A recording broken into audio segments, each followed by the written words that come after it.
ଭଲ ପାଇବା ଏବଂ ଇଚ୍ଛା ମଧ୍ୟରେ ଯଦି କିଛି ବାଧା ସୃଷ୍ଟି କରେ ତ ମଣିଷ କିଛି ବି କରିପାରେ। ଏମିତି ହିଁ ଗୋଟିଏ ମୁଭି ଯାହାର ନାମ ଫ୍ରେଡି। ସାଇକୋ ଆକ୍ସନ୍ ଥ୍ରିଲର ଏହି ମୁଭିକୁ ଡିସ୍ନେ ପ୍ଲସ୍ ହଟଷ୍ଟାରରେ ଡିସେମ୍ବର 2 ତାରିଖ ରିଲିଜ୍ କରାଯାଇଛି। ଏହି ମୁଭିକୁ ଶଶାଙ୍କ ଘୋଷ ଡାଇରେକ୍ଟ କରିଥିବା ବେଳେ ଲିଡ୍ ରୋଲ୍ରେ ବଲିଉଡ୍ ସୁପରଷ୍ଟାର କାର୍ତ୍ତିକ ଆର୍ୟନ୍ ଏବଂ ଆଲିଆ ଆଫ୍ ନଜର ଆସିଛନ୍ତି। ଫ୍ରେଡି ଗୋଟିଏ ଡେଣ୍ଟିଷ୍ଟର କାହାଣୀ ଅଟେ ଏବଂ ସେ ଯେତେବେଳେ ପ୍ରେମରେ ପଡ଼ିଯାଏ ତ ତା'ର ଜୀବନ କିପରି ବଦଳିଯାଏ ତାହା ଏହି ମୁଭିରେ ଦେଖାଯାଇଛି। फिल्म फ्रेडी डॉक्टर फ्रेडी जिनेवाला कहानी अटे जे कि पेशार जड़े डेंटिस्ट अटंती। तांकर गोटे बेस्ट फ्रेंड अच्छी जार नाम हाड़ी जे कि गोटे पोषा कईच अटे। डॉक्टर फ्रेडी जिनेवाला तांकर जीवन साथी को शादी.com रे खोजुथांती। साई नेचर होइतवा कारणरू तांकु केही पसंद करूनथांती। गोटे बाहाघर रे फ्रेडी जिनेवाला काइनाज इरानी को देखती एवं प्रथम देखार ही भल पाई बसंती। तांको हृदय भांगी जाए जेतेबेले से जानती काइनाज गोटे विवाहिता स्त्री अटंती।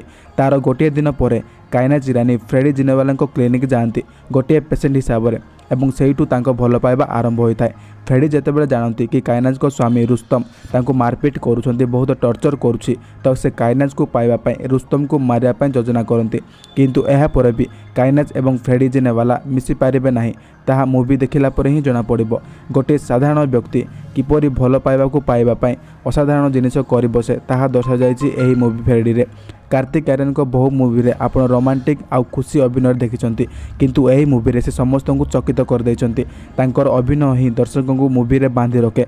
फ्रेडी जिनेवाला भूमिका रे से क्रमागत भाव में तांको कैरेक्टर को ट्विस्ट एवं सस्पेंस रे बनाई रखिछंती। तांको हाव भाव में टिके निरीहता टिके निर्दोषता एवं टिके नकारात्मक रही जहाँ एही भूमिका को अलग बनाउछि।